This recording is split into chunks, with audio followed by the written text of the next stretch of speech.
Sizda naqd 115 yil avvalgi Xiva manzaralari, Xorazm hududining tarixiy obyektlari, shuningdek saroy va uning atrofida yurgan kishilarning surat va manzaralarini ko'rish imkoniyati bor. Aynan shu imkoniyatni ilk o'zbek fotografi, o'zbek kinosi asoschisi Xudoyberdi Devonov bergan. Mana masalan bu kadrda Xiva xonining saroydan chiqishi aks etgan. O'ziga to'q oilada tug'ilgan Devonov nemis millatiga mansub Vilhelm Pennerdan foto va kino sirlarini o'rgangan. Shu o'rinda bir mulohaza.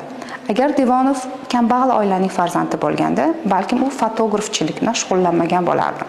Chunki fotoapparatni sotib olish, uni sozlash, xorij safarlari va yangi asbob-uskunalarni xarid qilish kambag'al oilaning farzandiga og'irlik qilardi. Umuman Devonovning hayoti juda qiziqarli va bir tarafdan ayanchli ham hisoblanadi. Uning fotosuratchilik jarayoni juda qattiq qarshiliklarga duch kelgan. Hatto dindorlar tomonidan uning shayton suratchi, afsungar kinochi deya la'natlangan. Chunki islom dinida tirik jonzotni suratga olish taqiqlangan edi. Xudoyberganning baxtiga o'sha davrda Xiva xoni bastakor, sozanda va shoir Feruzxon edi va Xudoyberganning ushbu faoliyatini qo'llab-quvvatlash uchun saroyga ishga taklif qiladi. Hatto uni o'zi bilan birga Rossiyaga olib ketadi. Va jaholatgo'y insonlar tomonidan har xil zug'um va tazyiqlar ko'paygan paytda Feruz o'zi shaxsiy namuna bo'lib beradi va o'zi Xudoyberganning fotoapparatini oldida suratga tushib beradi. Mana o'sha tarixiy surat.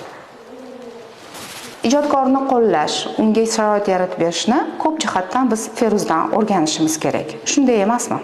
Biroq Feruzxonning 1910-yildagi o'limidan so'ng vorisi va o'g'li Asfandiyorning atrofini jaholatgo'ylar qamrab oladi.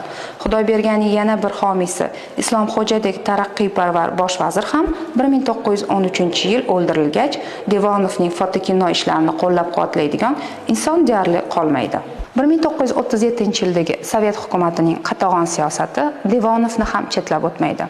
1937-yilda Angliya josusi deya ayblov qo'yilgan Devonov 1938-yilda oliy jazo otuvga hukm qilingan edi.